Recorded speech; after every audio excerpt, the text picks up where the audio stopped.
Congress M പിളർപ്പിന്റെ വക്കിൽ കോൺഗ്രസ് നിർണായക നീക്കങ്ങളിലേക്ക് ഉമ്മൻചാണ്ടിയുടെ പിന്തുണ പി.ജെ. ജോസഫിന്. ഉമ്മൻചാണ്ടി പി.ജെ. ജോസഫ് കൂടിക്കാഴ്ച നാളെ പിളർന്നാലും യു.ഡി.എഫിൽ തുടരാമെന്ന് ഉമ്മൻചാണ്ടിയുടെ ഉറപ്പ്. അതേസമയം മണ്ഡലത്തിൽ തെരഞ്ഞെടുപ്പ് പ്രചരണത്തിൽ സജീവമാകാൻ ഒരുങ്ങി തോമസ് ചാഴിക്കാടൻ. ഈ തർക്കത്തിനിടയിലും തോമസ് ചാഴിക്കാടൻ തന്റെ പ്രചരണം ശക്തമാക്കാൻ ഒരുങ്ങുന്ന ഒരു സാഹചര്യം. അതേസമയം തിരക്കിട്ട ചർച്ചകളാണ് കേരള കോൺഗ്രസിൽ നടന്നുകൊണ്ടിരിക്കുന്നത്. പ്രശാന്ത് ചേരുകയാണ് വിവരങ്ങളുമായി. പ്രശാന്ത്, ഇപ്പോൾ നൽകാൻ കഴിയുന്ന പുതിയ വിവരങ്ങൾ എങ്ങനെയാണ്? ഈയൊരു സീറ്റ് വിഷയവുമായി ബന്ധപ്പെട്ട് കോട്ടയത്ത് നടക്കുന്ന ചർച്ചകൾ എന്താണ്? സീറ്റ് വിഭജനത്തെ തുടർന്ന് മാണി അതുപോലെ പി.ജെ. ജോസഫ് വിഭാഗങ്ങൾ തമ്മിൽ വലിയ ഒരു അകൽച്ച രൂപപ്പെട്ടിരിക്കുന്നു. ഈ അകൽച്ച രൂപപ്പെട്ടിരിക്കുന്ന പശ്ചാത്തലത്തിൽ പരസ്പരം പോർവിളികളുമായി ഇരുപക്ഷവും മുന്നോട്ട് പോവുകയാണ്. രണ്ടാം സീറ്റ് അനുവദിക്കുന്നതിന് പകരം കോട്ടയം സീറ്റിൽ സ്ഥാനാർത്ഥിയെ നിർണ്ണയിക്കാൻ ശ്രമിച്ച കോൺഗ്രസിനോട് കടുത്ത അംശമാണ് മാണി വിഭാഗത്തിനുള്ളത്. കോൺഗ്രസ് വിരുദ്ധനായ തോമസ് ചാഴിക്കാടനെ തന്നെ സ്ഥാനാർത്ഥിയെ രംഗത്തിറക്കിയിരിക്കുന്നത് തന്നെ കോൺഗ്രസിനോട് ഏതു തരത്തിലുള്ള ഒരു വെല്ലുവിളിക്കും കേരള കോൺഗ്രസ് തയ്യാറാണെന്ന സൂചനയാണ് നൽകുന്നത്. അതേസമയം സ്ഥാനാർത്ഥി നിർണ്ണയം ബന്ധപ്പെട്ടുകൊണ്ടുണ്ടായിട്ടുള്ള അകൽച്ചയെ തുടർന്ന് ഇരു വിഭാഗങ്ങളും വലിയൊരു പിളർപ്പിന്റെ ഭാഗത്തേക്ക് നീങ്ങിയിരിക്കുന്ന സൂചനകളാണ്. ഇത് സംബന്ധിച്ചുള്ള പോർവിളികളാണ് ഇപ്പോൾ ഇരുപക്ഷവും മുഴക്കിക്കൊണ്ടിരിക്കുന്നത്. എന്തായാലും സ്ഥാനാർത്ഥിയോട് പ്രചരണ രംഗത്തേക്ക് സജീവമാകാൻ ആവശ്യപ്പെട്ടിട്ടുണ്ട്. അതനുസരിച്ച് സ്ഥാനാർത്ഥി പ്രചരണ രംഗത്ത് സജീവമായി നിൽക്കുന്ന ഒരു സാഹചര്യമാണ് ഇപ്പോൾ നിലവിലുള്ളത്. പ്രശാന്ത്, ഇപ്പോൾ ജോസഫിനെ പിന്തുണച്ച് ഉമ്മൻചാണ്ടി ഉൾപ്പെടെയുള്ളവർ രംഗത്തെത്തിയിരിക്കുകയാണ്. ഉമ്മൻചാണ്ടിയുടെ ദൂതൻ ആ ഒരു വിവരം അറിയിക്കാനായി ജോസഫിനെ നേരിട്ട് കണ്ടിരിക്കുന്നു. ഇത്തരത്തിൽ തൊടുപുഴയിൽ ചർച്ചകൾ ശക്തമായി പുരോഗമിക്കുന്ന ഒരു സാഹചര്യമുണ്ട്. അതേസമയം മാണി തന്റെ തീരുമാനത്തിൽ നിന്നും മാറില്ല എന്ന സൂചനകളാണ് നൽകുന്നതെന്നും നമുക്ക് മനസ്സിലാക്കാൻ സാധിക്കുന്നു. ഈ ഒരു സാഹചര്യത്തിൽ യു.ഡി.എഫിൽ കൂടുതൽ സമ്മർദ്ദപരമായ കാര്യങ്ങൾ മുൻപോട്ട് പോകുന്ന ഒരു സ്ഥിതിയല്ലേ ഇപ്പോൾ ഉള്ളത്? ഏതായാലും കെ.എം. മാണി സ്ഥാനാർത്ഥി പ്രഖ്യാപിത നീക്കത്തിലൂടെ കോൺഗ്രസിനെ വലിയൊരു പ്രതിസന്ധിയിലേക്കാണ് തള്ളിവിട്ടിരിക്കുന്നത്. ഒപ്പം കോൺഗ്രസ് ആണ് പി.ജെ. ജോസഫ് സ്ഥാനാർത്ഥി ഉന്നയിച്ചു വരാൻ പിന്നിലുള്ള പ്രധാനപ്പെട്ട കാരണം. അതുകൊണ്ട് തന്നെ ഇനി ഈ പ്രശ്നങ്ങൾ ഒതുക്കേണ്ട ഉത്തരവാദിത്വം കോൺഗ്രസിന് തന്നെയാണ്. അതുകൊണ്ട് പി.ജെ. ജോസഫിനെ അനുനയിപ്പിക്കാനുള്ള ശ്രമങ്ങളുമായിട്ടാണ് ഇപ്പോൾ ഉമ്മൻചാണ്ടി രംഗത്തെത്തിയിരിക്കുന്നത്. പി.ജെ. ജോസഫ് അടുത്ത ദിവസങ്ങളിൽ തന്നെ ഉമ്മൻചാണ്ടി ചർച്ച നടത്തും. ഉമ്മൻചാണ്ടി ഈ കേരള കോൺഗ്രസ് വിഷയത്തിൽ ഉമ്മൻചാണ്ടിയുടെ പിന്തുണ പി.ജെ. ജോസഫിനൊപ്പമാണ് എന്നുള്ളതാണ് വ്യക്തമാകുന്നത്. ഇതനുസരിച്ച് പ്രശ്നങ്ങൾ രമ്യമായി പരിഹരിക്കാനുള്ള നീക്കത്തിലേക്കായിരിക്കും ഉമ്മൻചാണ്ടി ഇടപെടൽ ഉണ്ടാവുക. ഏതു തരത്തിൽ വന്നാലും പാർട്ടി വളർന്നാലും പി.ജെ. ജോസഫിനെ സംരക്ഷിച്ചു കൊള്ളാമെന്ന ഉറപ്പ് കൃത്യമായും പി.ജെ. ജോസഫിന് നൽകിയിരിക്കുന്ന ഒരു സാഹചര്യം കൂടിയുണ്ട്. ഇതിനെ അടിസ്ഥാനപ്പെടുത്തിയാണ് ഇപ്പോൾ പി.ജെ. ജോസഫുമായുള്ള അനുനയ ചർച്ചകളുമായിട്ടാണ് കോൺഗ്രസ് നേതൃത്വം മുന്നോട്ട് പോകുന്നത്. അത്തരത്തിൽ കോൺഗ്രസിന്റെ മനസ്സ് എന്താണ് എന്നുള്ളത് പി.ജെ. ജോസഫ് വ്യക്തമായും ഡി.സി.സി പ്രസിഡന്റ് മുഖേന ഇടുക്കി ഡി.സി.സി പ്രസിഡന്റ് മുഖേന അറിയിച്ചു കഴിഞ്ഞിരിക്കുന്നു എന്നതാണ് സൂചനകൾ. എന്തായാലും ഇരു വിഭാഗവും സ്ഥാനാർത്ഥി നിർണ്ണയത്തെ ചൊല്ലി വലിയൊരു തരത്തിൽ അകൽച്ചയിലേക്ക് പോകുമ്പോഴും മാണി വിഭാഗം ക്യാമ്പിൽ വലിയൊരു ആഹ്ലാദമാണ്. കാരണം തങ്ങളുടെ ഒരു തീരുമാനം വിജയിപ്പിച്ചെടുക്കാൻ അവർക്ക് സാധിച്ചു. ഒപ്പം സ്ഥാനാർത്ഥിയോട് പ്രചരണത്തിനിറങ്ങാൻ ആവശ്യപ്പെട്ടിരിക്കുന്ന സ്ഥിതിയും ഇപ്പോൾ ഉണ്ട്. എന്തായാലും അതിനിടെ കേരള കോൺഗ്രസ് എമ്മിന്റെ ഉന്നതാധികാര സമിതി അംഗം വലിയ ഒരു വ്യക്തിപരമായിട്ടുള്ള ആരോപണവും അല്ലെങ്കിൽ വ്യക്തിപരമായിട്ടുള്ള അവഹേളനവും ഉന്നയിച്ചുകൊണ്ട് ജോസ് കെ മാണിക്ക് രംഗത്തെത്തിയപ്പോൾ അതിന് മറുപടി കൊടുക്കാൻ മാണി വിഭാഗത്തിൽ നിന്നും ആളുകൾ തയ്യാറായിരിക്കും. അങ്ങനെ പരസ്പരം പോർവിളികൾ മുടക്കി മുന്നോട്ട് പോകുന്ന ഒരു സാഹചര്യമാണ് ഇപ്പോൾ നിലനിൽക്കുന്നത്. ശരി, പ്രശാന്താണ് വിവരങ്ങൾ നൽകിയത്. അതേസമയം ദൗത്യവുമായാണ് പി.ജെ. ജോസഫിനെ കാണാൻ എത്തിയതെന്ന് കെ.പി.സി.സി നിർവാഹക സമിതി അംഗവും മുൻ ഇടുക്കി ഡി.സി.സി പ്രസിഡന്റുമായ റോയ് കെ. പൗലോസ് പ്രതികരിച്ചിരിക്കുന്നു. സീറ്റ് സംബന്ധിച്ച വിഷയങ്ങൾ ചർച്ച ചെയ്തെന്നും റോയ് പറഞ്ഞു. തർക്ക വിഷയങ്ങൾ കോൺഗ്രസിന്റെയും യു.ഡി.എഫിന്റെയും നേതൃത്വം ഇടപെട്ട് പരിഹരിക്കും. ഉമ്മൻചാണ്ടി അടക്കമുള്ളവർ ഇക്കാര്യത്തിൽ നിലപാട് വ്യക്തമാക്കിയിട്ടുണ്ടെന്നും റോയ് കെ. പൗലോസ് പറഞ്ഞു. ബഹുമാന്യനായ പി.ജെ. ജോസഫ് യു.ഡി.എഫിന്റെ വളരെ ശക്തനായ നേതാവാണ്. അപ്പൊ സ്വാഭാവികമായിട്ടും അദ്ദേഹവുമായി ബന്ധപ്പെട്ട ചില വിഷയങ്ങൾ ഉണ്ടായിരിക്കുന്നു. അദ്ദേഹത്തെ കാണുക എന്നുള്ളത് സ്വാഭാവികമായിട്ടുള്ള ഒരു ജോലി, ഒരു ദൗത്യം എന്നുള്ള നിലയിലാണ്. അല്ലാതെ തീർച്ചയായിട്ടും കോൺഗ്രസിന്റെ ഉന്നതരായ നേതാക്കന്മാർ ഒക്കെ ഈ വിഷയത്തിൽ ഇടപെട്ട് ഇതിന് പരിഹാരം ഉണ്ടാക്കാൻ പ്രാപ്തരായിട്ടുള്ള ലീഡർഷിപ്പ് കോൺഗ്രസിലും യു.ഡി.എഫിനും ഉണ്ട്. അത് ഏറ്റവും നല്ല നിലയിൽ തന്നെ പരിഹരിക്കുമെന്നുള്ള പ്രതീക്ഷ ഞങ്ങൾക്ക് എല്ലാവർക്കും ഉണ്ട്. ഇല്ല, അങ്ങനെയുള്ള കാര്യങ്ങളിലേക്കൊന്നും ഇല്ല. അതൊക്കെ ഉത്തരവാദിത്തപ്പെട്ട ലീഡേഴ്സ് അത് പറഞ്ഞിട്ടുണ്ടല്ലോ. സമീർ ചേരുന്നുണ്ട് വിവരങ്ങളുമായി. സമീർ, എങ്ങനെയാണ് ഇപ്പോൾ തൊടുപുഴയിൽ കാര്യങ്ങൾ മുൻപോട്ട് നീങ്ങുന്നത്? കൂടുതൽ ആളുകൾ ജോസഫിന് പിന്തുണയുമായി രംഗത്തെത്തുന്ന ഒരു സ്ഥിതിയുമുണ്ട് ഒരു വശത്ത്. പി.ജെ. ജോസഫിന്റെ ഒരു പരസ്യമായിട്ടുള്ള പിന്തുണ ഉമ്മൻചാണ്ടിയുടെ ഭാഗത്തുനിന്ന് ഉണ്ടായിട്ടുണ്ട്. അതിന്റെ ഒരു സൂചന തന്നെയാണ് അദ്ദേഹത്തിന്റെ നിർദ്ദേശപ്രകാരം ഇടുക്കിയിലെ കോൺഗ്രസിന്റെ മുതിർന്ന നേതാവ് കൂടിയായിട്ടുള്ള മുൻ DCC പ്രസിഡന്റ് റോയി കെ പൗലോസ് വന്നുകൊണ്ട് PJ ജോസഫിന്റെ പുറപ്പുഴയിലെ വീട്ടിലെത്തിക്കൊണ്ട് അരമണിക്കൂറോളം സംസാരിച്ചു. അതിനുശേഷം നടത്തിയ പ്രതികരണമാണ് നമ്മളിപ്പോൾ കേട്ടത്. പ്രധാനമായും ഈ ഒരു സീറ്റ് നിഷേധവുമായി ബന്ധപ്പെട്ട വലിയ ഒരു നിരാശയിലും അതോടൊപ്പം തന്നെ വലിയ ഒരു അമർഷത്തിലുമാണ് PJ ജോസഫ് ഉള്ളത്. അതുകൊണ്ട് കേരള കോൺഗ്രസ് എമ്മിൽ നിന്ന് മാറി നിൽക്കുന്നത് ഉൾപ്പെടെയുള്ള കാര്യങ്ങളിലേക്ക് തീരുമാനമെടുക്കണം എന്നുള്ള ഒരു ആവശ്യവുമായിക്കൊണ്ട് അണികൾ എത്തുന്നുണ്ട്. PJ ജോസഫിനെ പിന്തുണയ്ക്കുന്നവർ എല്ലാവരും പറയുന്ന ഒരു പ്രധാനപ്പെട്ട കാര്യം, കേരള കോൺഗ്രസ് എമ്മിൽ ജോസഫ് ഗ്രൂപ്പ് ലയിച്ച ശേഷം വലിയ രീതിയിലുള്ള പ്രതിസന്ധികൾ പാർട്ടി നേരിട്ടിട്ടുണ്ട്. അന്നെല്ലാം ഒരുമിച്ച് നിന്നുകൊണ്ട് നേരിട്ട ഒരു സാഹചര്യമാണുള്ളത്. KM മാണി ബാർക്കോഴ കേസിൽ ഉൾപ്പെട്ട സംഭവം ഉൾപ്പെടെ അത്തരം കാര്യങ്ങൾ ഉൾപ്പെടെ ചൂണ്ടിക്കാട്ടിക്കൊണ്ടാണ് അണികൾ ഇത്തരം ഒരു കാര്യം PJ ജോസഫിനടുത്ത് അറിയിക്കുന്നത്. അത്തരം ഘട്ടങ്ങളിലെല്ലാം തന്നെ കൂടെ നിൽക്കുകയും പാർട്ടിയെ ഒറ്റക്കെട്ടായിക്കൊണ്ട് മുന്നോട്ട് പോകാൻ അദ്ദേഹം നടത്തിയ ശ്രമങ്ങൾ ഏറെ ശ്ലാഘനീയമാണ്. എന്നിരിക്കെ അദ്ദേഹം ഒരു ആവശ്യം മുന്നോട്ട് വെച്ചപ്പോൾ അതിനെ ഒരു കൃത്യമായിട്ടുള്ള വ്യക്തമായിട്ടുള്ള ഒരു ന്യായീകരണം പോലും പറയാനാവാതെ സീറ്റ് നൽകാതിരിക്കുകയും അദ്ദേഹത്തെ അവഹേളിക്കുകയും ചെയ്ത സാഹചര്യം. അതുകൊണ്ട് തന്നെ കേരള കോൺഗ്രസ് എമ്മിൽ നിന്ന് മാറി നിൽക്കണം എന്നുള്ള ആവശ്യം ശക്തമാണ്. അത്തരമൊരു നിലപാടിലേക്കും അതോടൊപ്പം തന്നെ മുന്നണി തന്നെ മാറുന്നത് ഉൾപ്പെടെയുള്ള കാര്യങ്ങളിലേക്ക് തീരുമാനങ്ങൾ എടുക്കണം എന്നുള്ള ആവശ്യവും PJ ജോസഫിനെ പിന്തുണക്കുന്നവരുടെ ഭാഗത്തുനിന്ന് ഉണ്ടാകുന്നുണ്ട്. ഈ ഒരു സാഹചര്യത്തിലാണ് PJ ജോസഫിനെ കൂടെ നിർത്തണം, UDF വിടാതെ അദ്ദേഹത്തെ കൂടെ തന്നെ നിർത്തണം എന്നുള്ള നിർദ്ദേശവുമായിക്കൊണ്ട് കോൺഗ്രസ് നേതൃത്വം ഇടപെടുകയും അതിന്റെ ഭാഗമായാണ് ഉമ്മൻചാണ്ടിയുടെ നിർദ്ദേശപ്രകാരം റോയി കെ പൗലോസ് അദ്ദേഹത്തെ വന്ന് കാണുകയും ചെയ്തത്. എന്തായാലും ഉന്നതരുമായുള്ള, അതായത് നാളെ തിരുവനന്തപുരത്ത് നടക്കുന്ന ചർച്ചയ്ക്ക് ശേഷം ഒരു കടുത്ത നിലപാട് ഉണ്ടാകും എന്ന് തന്നെയാണ് PJ ജോസഫിന്റെ അടുത്ത വൃത്തങ്ങൾ വ്യക്തമാക്കുന്നത്. ഇതുവരെ ഉണ്ടായതുപോലുള്ള ഒരു കാര്യമല്ല. ഇപ്പോൾ അദ്ദേഹത്തിന് ജീവിതത്തിൽ അദ്ദേഹത്തിന്റെ ഏറ്റവും വലിയൊരു ആഗ്രഹം പ്രകടിപ്പിക്കുകയും അത് മാധ്യമങ്ങളുടെ പരസ്യമായി പ്രഖ്യാപിക്കുകയും ചെയ്തു. ഇനി ഒരു പിന്നോട്ട് പോക്ക് PJ ജോസഫിനെ സംബന്ധിച്ചിടത്തോളം, അദ്ദേഹത്തെ അനുകൂലിക്കുന്നവരെ സംബന്ധിച്ചിടത്തോളം അത് അങ്ങേയറ്റം അപമാനകരമാണ്. അതുകൊണ്ട് തന്നെ സ്ഥാനാർത്ഥിയായി താൻ മത്സരരംഗത്ത് ഉണ്ടാകും എന്ന് അദ്ദേഹം പ്രഖ്യാപിച്ച സാഹചര്യത്തിൽ PJ ജോസഫ് മത്സരരംഗത്ത് ഇത്തവണ ഉണ്ടാകും എന്ന് തന്നെ നമുക്ക് പ്രതീക്ഷിക്കാം.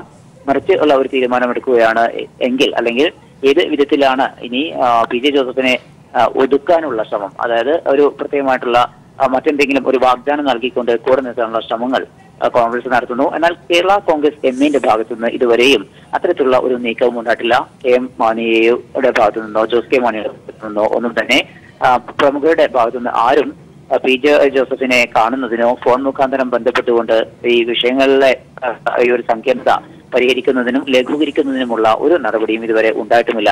അതുകൊണ്ട് തന്നെ ഇപ്പോൾ മുന്നണി വിട്ടുപോകാതിരിക്കാനുള്ള ശ്രമങ്ങൾ കോൺഗ്രസ് നേതൃത്വം എടുത്തു വരുന്നു. അതിന്റെ ഭാഗമായാണ് ഉമ്മൻചാണ്ടി ദൂതനെ പുറപ്പുഴയിലെ PJ ജോസഫിന്റെ വീട്ടിലേക്ക് അയച്ചത്. എന്തായാലും നാളെ നടക്കുന്ന ഉമ്മൻചാണ്ടി ഉൾപ്പെടെയുള്ള പ്രമുഖർ പങ്കെടുക്കുന്ന തിരുവനന്തപുരത്തെ UDF യോഗത്തിന് ശേഷം കൃത്യമായിട്ടുള്ള പ്രതികരണം തന്റെ ഭാഗത്തുനിന്ന് ഉണ്ടാകും എന്നാണ് PJ ജോസഫിൽ നിന്ന് നമുക്ക് അറിയാൻ കഴിയുന്നത്. ശരി, PJ ജോസഫിന് ഉമ്മൻചാണ്ടിയുടെ പിന്തുണ അറിയിക്കാൻ റോയി കെ പൗലോസ് നേരിട്ട് ജോസഫിനെ കണ്ടിരിക്കുകയാണ്. വിവരങ്ങളാണ് സമീർ നൽകിയത്. KM മാണി ജോസഫ് ഗ്രൂപ്പിനെ ചതിച്ചുവെന്ന് ജോസഫ് ഗ്രൂപ്പ് നേതാവും മുൻ മന്ത്രിയുമായ TU കുരുവിള ആരോപിച്ചു.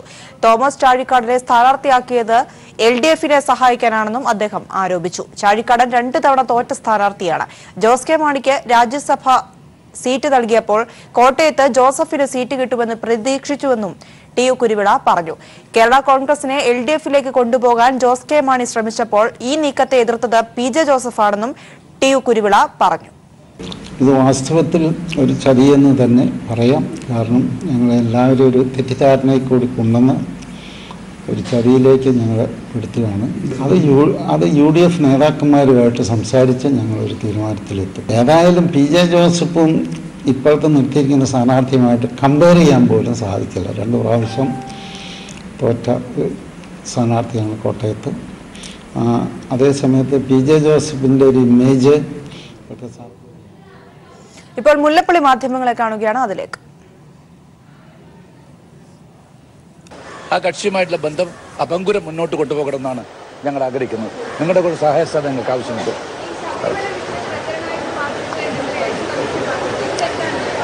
ഞാൻ അതേക്കുറിച്ച് ഇപ്പോഴൊന്നും പറയാൻ ഞാൻ പ്രതികരിക്കാൻ തയ്യാറാവുന്നില്ല. കുറച്ചുകൂടി പഠിച്ച ശേഷം അതിൻ്റെ നിയമവശങ്ങൾ എന്താണെന്ന് ആലോചിച്ച ശേഷം മാത്രമേ എനിക്ക് പ്രതികരിക്കാൻ സാധിക്കുകയുള്ളൂ. എന്തു പറഞ്ഞു? അല്ല, എനിക്കറിയില്ല. ഞാൻ പ്രതിപക്ഷ നേതാവുമായിട്ട് രാവിലെ സംസാരിച്ചിരുന്നു. പ്രതിപക്ഷ നേതാവ് ഞാൻ എടുത്ത സമീപനം തന്നെയാണ് എടുത്തിരിക്കുന്നത്. കോൺഗ്രസ് ഇതിൽ ഇടപെടണം എന്ന് തോന്നിയാൽ ഡെഫിനറ്റായിട്ട് കോൺഗ്രസ് ഇടപെടും. അതിനുള്ള ഒരു പ്രാരംഭ ചർച്ചകൾ ഞങ്ങൾ ആരംഭിച്ചു കഴിഞ്ഞിട്ട് ഘടകകക്ഷി നേതാക്കന്മാരും കേരള കോൺഗ്രസ് എന്ന നേതാക്കന്മാരുമായി ഇതിനകം ബന്ധം സ്ഥാപിച്ചു കഴിഞ്ഞിരിക്കുന്നു, സംസാരിക്കുന്നുണ്ട് എന്ന് ഞാൻ മനസ്സിലാക്കുന്നു.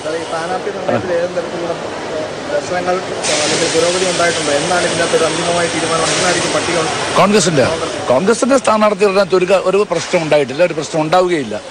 സ്ഥാനാർത്ഥി നിർണ്ണയം മിക്കവാറും ഈ വരുന്ന 15-ാം തീയതി ഞങ്ങൾക്ക് പൂർത്തിയാക്കാൻ സാധിക്കുമെന്ന ഒരു വിശ്വാസമാണ് എനിക്കുള്ളത്. കാരണം പ്രാഥമികമായ ചർച്ചകളൊക്കെ ഇന്നലെ അവസാനിച്ച് കഴിഞ്ഞിരിക്കുന്നു. 15-ാം തീയതിയോട് കൂടിയിട്ട് വീണ്ടും സെൻട്രൽ ഇലക്ഷൻ കമ്മിറ്റിയിൽ ഈ പ്രശ്നം വെച്ചുകൊണ്ട്, അതായത് ഞങ്ങളുടെ ലിസ്റ്റ് വെച്ചുകൊണ്ട് അതിന് അനുമതി തേടാൻ സാധിക്കുമെന്ന വിശ്വാസമാണ് എനിക്കുള്ളത്. കാരണം നിരവധി സംസ്ഥാനങ്ങളിലെ സ്ഥാനാർത്ഥികൾ നിർണ്ണയിക്കേണ്ടതായിട്ടുണ്ട്. ഒരു പ്രാദേശിക പാർട്ടിയല്ലല്ലോ കോൺഗ്രസ്, അഖിലേന്ത്യാ അടിസ്ഥാനത്തിൽ പ്രവർത്തിക്കുന്ന ഏറ്റവും വലിയ ജനാധിപത്യ സംഘടന. അതുകൊണ്ട് എല്ലാ സംസ്ഥാനങ്ങളിലും സ്ഥാനാർത്ഥികൾ നിർണ്ണയിക്കുന്ന ഭാരിച്ച ഉത്തരവാദിത്തമുണ്ട്. ആ സെൻട്രൽ ഇലക്ഷൻ കമ്മിറ്റിയുടെ മീറ്റിംഗിൽ ബഹുമാനപ്പെട്ട കോൺഗ്രസ് അധ്യക്ഷൻ തന്നെ അതിൽ അധ്യക്ഷത വഹിക്കേണ്ടതായിട്ടുണ്ട്. അതുകൊണ്ടാണ് കാലതാമസം.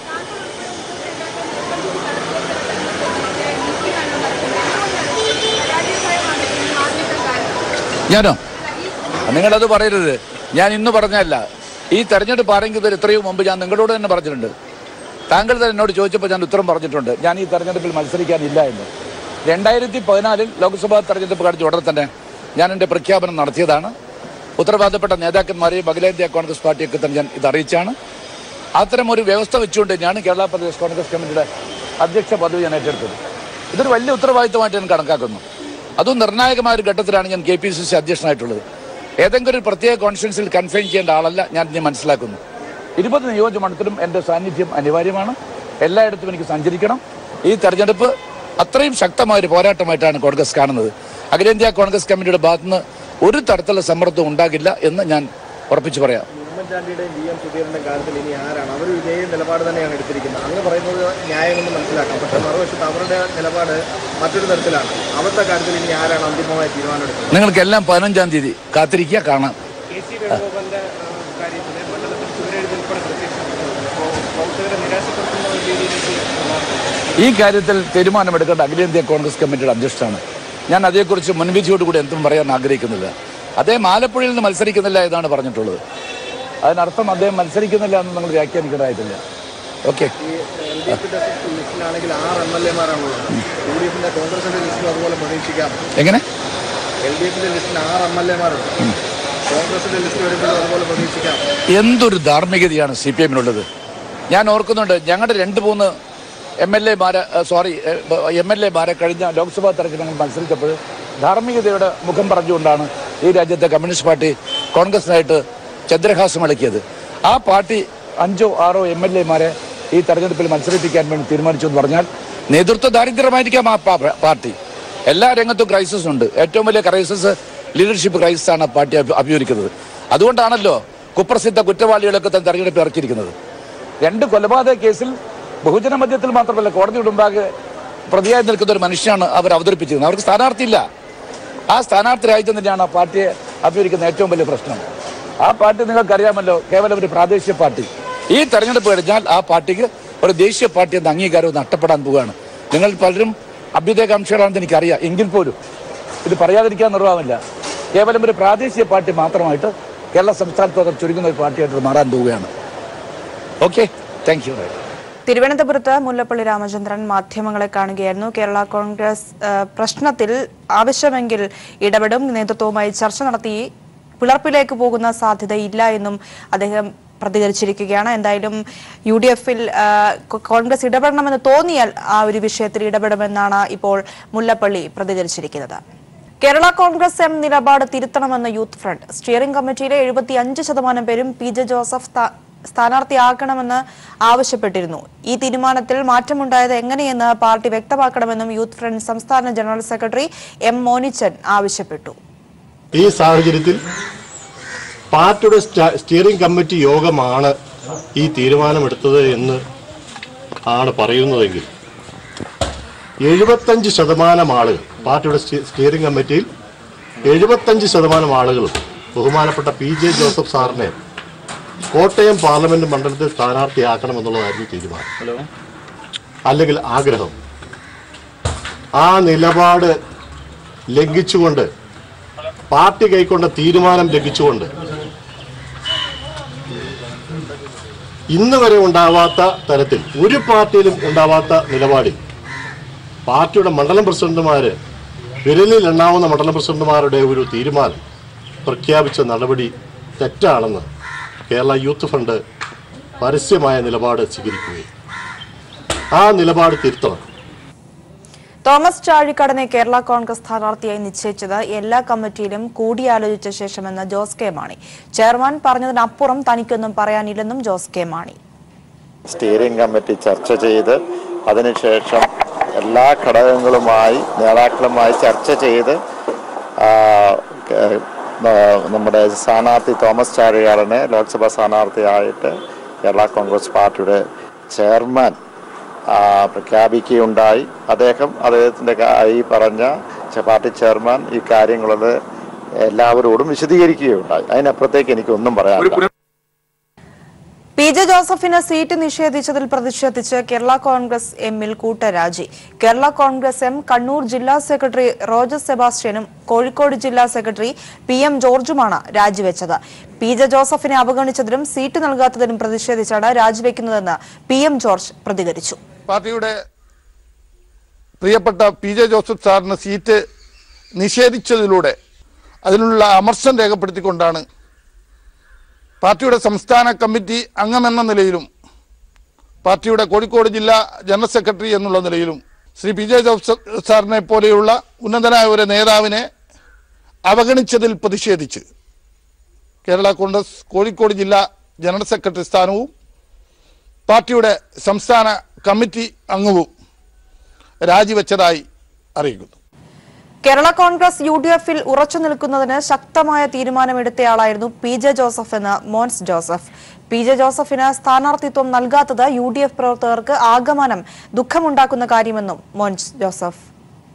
കേരള കോൺഗ്രസ് പാർട്ടി കെട്ടുറപ്പോടെ മുന്നോട്ട് പോകണം, ഒറ്റക്കെട്ടായി പോകണം എന്നാഗ്രഹിച്ച എല്ലാ പ്രവർത്തകർക്കും വേദനയും പ്രയാസവും ഉണ്ടാക്കിയ ഒരു തീരുമാനമായി അത് മാറുകയുണ്ടായി. കേരള കോൺഗ്രസ് പാർട്ടി UDF-ൽ ഉറച്ചു നിൽക്കണം എന്ന ഉറച്ച നിലപാടെടുത്ത നേതാവാണ് ശ്രീ പി ജെ ജോസഫ്. അതുകൊണ്ട് തന്നെ പി ജെ ജോസഫിന് സീറ്റ് നിഷേധിക്കപ്പെട്ടപ്പോൾ അത് UDF പ്രവർത്തകർക്കാകമാനവും വേദനയുണ്ടാക്കുന്ന ഒരു കാര്യമായി തീർന്നു. UDF നേതാക്കളുമായി പി ജെ ജോസഫ് സാർ സംസാരിച്ച ശേഷം എന്താണ് അദ്ദേഹത്തിൻ്റെ തലത്തിലുള്ള പ്രതികരണം എന്ന് പറയാമെന്നാണ് സൂചിപ്പിച്ചിട്ടുള്ളത്. അതിൽ കൂടുതലായി ഒന്നും എനിക്ക് പറയാനില്ല. കേരള കോൺഗ്രസിൽ അപമാനിതനായി തുടരണമോ എന്ന് പി ജെ ജോസഫ് ആലോചിക്കണമെന്ന് കോടിയേരി. മുന്നണി വിട്ടുവന്നാൽ അപ്പോൾ തീരുമാനിക്കാമെന്നും കോടിയേരി. പക്ഷെ പി ജെ ജോസഫിനെ പോലുള്ള ഒരു സമുന്നതരായ നേതാവിന്, കേരള കോൺഗ്രസിന്റെ വർക്കിംഗ് പ്രസിഡന്റിന് അദ്ദേഹം ആഗ്രഹിച്ചിട്ടൊരു സീറ്റ് കിട്ടിയില്ല എന്നുള്ളത് പി ജെ ജോസഫിന് ആ പാർട്ടിയുടെ യാതൊരുവിധ സ്വാധീനവുമില്ല എന്ന് തെളിയിച്ചു കഴിഞ്ഞിരിക്കുകയാണ്. ഇനി ഈ സാഹചര്യത്തിൽ ഇങ്ങനെ പരസ്യമായിട്ട് നിലപാട് സ്വീകരിച്ച് സീറ്റ് നിഷേധിച്ച സാഹചര്യത്തിൽ ഇനിയും ഈ മാണിയുടെ കൂടെ തുടരണമോ എന്ന് പി ജെ ജോസഫാണ് തീരുമാനിക്കേണ്ടത്. ജോസഫ് മാണി തർക്കം തീർക്കാൻ ആവശ്യമെങ്കിൽ കോൺഗ്രസ് ഇടപെടുമെന്ന ബെന്നി ബെഹനാൻ. തർക്കം മുന്നോട്ട് കൊണ്ടുപോകാനാകില്ല, അത് ഉൾക്കൊണ്ട് പ്രശ്നം അടിയന്തരമായി തീർക്കണമെന്നും ബെന്നി ബെഹനാൻ പറഞ്ഞു. അതേസമയം കേരള കോൺഗ്രസ് കോട്ടയത്ത് തീരുമാനിക്കുന്നത് ആരാണെങ്കിലും നല്ല സ്ഥാനാർത്ഥിയായിരിക്കുമെന്ന് VD സതീശനും വ്യക്തമാക്കി. പക്ഷേ ഈ തെരഞ്ഞെടുപ്പിൻ്റെ പ്രാധാന്യം ദേശീയ തലത്തിലും സംസ്ഥാന തലത്തിലും വളരെ പ്രാധാന്യമുള്ള തെരഞ്ഞെടുപ്പാണ്. ദേശീയ തലത്തിൽ BJP-യെ താഴെ ഇറക്കുക, സംസ്ഥാനത്ത് ഇടതുപക്ഷ മുന്നണിക്കെതിരെയുള്ള വിധിയെഴുത്ത് നടത്തുക എന്നതാണ് ഈ തെരഞ്ഞെടുപ്പിൻ്റെ പ്രാധാന്യം. ഈ പ്രാധാന്യം കണക്കിലെടുത്തുകൊണ്ട് ഐക്യജനാധിപത്യ മുന്നണി ഒറ്റക്കെട്ടായി മുന്നോട്ട് പോകണമെന്നും ജനാധിപത്യ മുന്നണിക്ക് കഴിയുന്നത്ര വിജയസാധ്യതയുള്ള സ്ഥാനാർത്ഥികളെ നിർത്തണം എന്നതാണ് ജനാധിപത്യ മുന്നണിയിലുണ്ടായ ഒരു പൊതുധാരണ. ആ ധാരണയുടെ അടിസ്ഥാനത്തിലാണ് ഞങ്ങൾ ഈ തെരഞ്ഞെടുപ്പിലെ എല്ലാ കക്ഷികളുടെയും പ്രവർത്തനത്തെ ഞങ്ങൾ വിലയിരുത്തിക്കൊണ്ടിരിക്കുന്നത്. കേരള കോൺഗ്രസിൽ ഉണ്ടായ പ്രശ്നങ്ങൾ ഞങ്ങൾ പത്രത്തിലൂടെയാണ് ഇന്ന് നമുക്കറിയാൻ കഴിഞ്ഞത്. ഞങ്ങളുടെ നേതാക്കന്മാരെല്ലാവരും ഡൽഹിയിലായിരുന്നു. സ്വാഭാവികമായും കേരള കോൺഗ്രസിൽ ഉണ്ടായിട്ടുള്ള പ്രശ്നങ്ങൾ അവർക്ക് പരിഹരിക്കപ്പെടാൻ കഴിയും എന്ന പ്രതീക്ഷയാണ് ഞങ്ങൾക്കുള്ളത്. അതിന് പറ്റിയ പക്വമായ നേതൃത്വം കേരള കോൺഗ്രസിനുണ്ട്. ഇനിയും അത് പരിഹരിക്കപ്പെടാൻ കഴിയാതെ വന്നാൽ സ്വാഭാവികമായും ഐക്യജനാധിപത്യ മുന്നണി അത് നിരീക്ഷിച്ചുകൊണ്ടിരിക്കുന്നു. ജനാധിപത്യ മുന്നണിക്കൊരു പ്രത്യേകത അതിൻ്റെ ആത്മബന്ധമാണ്, ഘടകകക്ഷികൾ തമ്മിലുള്ള ആത്മബന്ധം. ആ ആത്മബന്ധത്തിൻ്റെ അടിസ്ഥാനത്തിൽ ഏതെങ്കിലും പാർട്ടിയിൽ പ്രശ്നങ്ങളുണ്ടായാൽ അത് പരിഹരിക്കുന്നതിന് വേണ്ടിയിട്ടുള്ള പരിശ്രമം സ്വാഭാവികമായും മുന്നണി നേതൃത്വം ഏറ്റെടുക്കുന്നതാണ്. ഇതൊക്കെ സ്വാഭാവികമായിട്ട് ഓരോ പാർട്ടിയിലും ഒക്കെ ഉണ്ടാകുന്ന കാര്യങ്ങളാണ്. ഞങ്ങൾ ഒരു മുന്നണിക്ക് നേതൃത്വം നൽകുന്ന ഒരു പാർട്ടി എന്നുള്ള നിലയിൽ മറ്റു പാർട്ടികളിലെ ആഭ്യന്തര പ്രശ്നങ്ങളിൽ ഇടപെടാറില്ല. അവരുടെ സ്ഥാനാർത്ഥികളെ നിശ്ചയിക്കാനുള്ള സ്വാതന്ത്ര്യം അതാത് പാർട്ടികൾക്കാണ്. കേരള കോൺഗ്രസ് നിർദ്ദേശിക്കുന്ന അവരുടെ പാർട്ടി സംസ്ഥാന കമ്മിറ്റി ഇരുന്ന് തീരുമാനിച്ച് നിർദ്ദേശിക്കുന്ന സ്ഥാനാർത്ഥിയായിരിക്കും ഏറ്റവും നല്ല സ്ഥാനാർത്ഥി, സംശയമില്ല.